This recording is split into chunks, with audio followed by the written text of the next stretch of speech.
Hi folks, my name is Sid and I work here at the UVic Campus Community Garden, and today I wanted to take a little time to talk to you about the West Coast Seeds Planting Guide. It's a really rad resource that's available to us who live in so-called BC, and it really helps to plan your garden.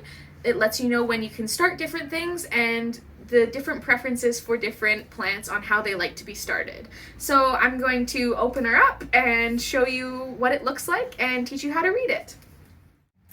I use the West Coast Seed Guide because it's what comes in the mail to me, and this one is really nice because it's actually made for South Coastal BC, which is where I'm located on Lekwungen and Wasanich territories. But if you go to the West Coast Seeds website, they also have a lot of different ones for different regions of BC. And that being said, West Coast Seeds is not the only one who makes these planting guides. So there's lots of resources out there and they all look pretty similar to this. This one that I'm looking at here is for vegetables, and so along the left side here I have a lot of vegetables listed, not every vegetable, but quite a few of them in alphabetical order. And say I wanted to plant an artichoke and I wanted to know when I was going to do that. I look at artichokes and follow across, and it says that I can plant them kind of end of January, beginning of February, and that's perfect because that's now. But you'll notice that there's solid lines, there's dotted lines, there's little snowflakey things, and then there's this. And each symbol means something different about how the plant likes to be started, and that legend is just over here. So the little dots for my artichoke means that I want to start those indoors, and then I'm not going to transplant those until May, because the little snowflakey guys mean transplant. So each vegetable has its own little row, and will tell you all of that beautiful information based on the legend and the months listed along the top.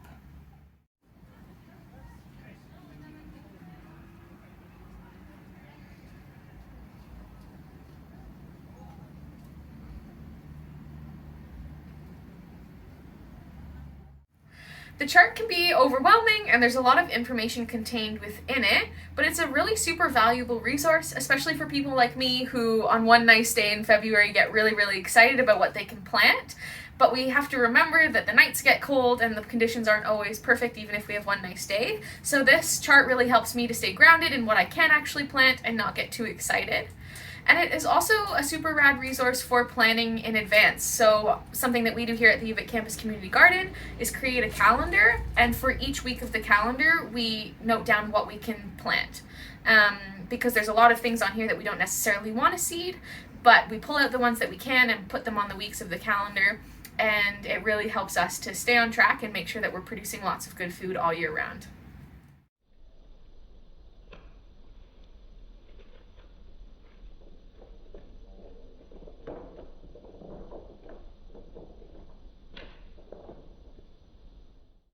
Thanks everyone for watching this video on how to read a West Coast Seeds planting guide. Feel free to leave us a comment, write us an email if you have a question. We're always here as a resource, and be sure to subscribe for more content.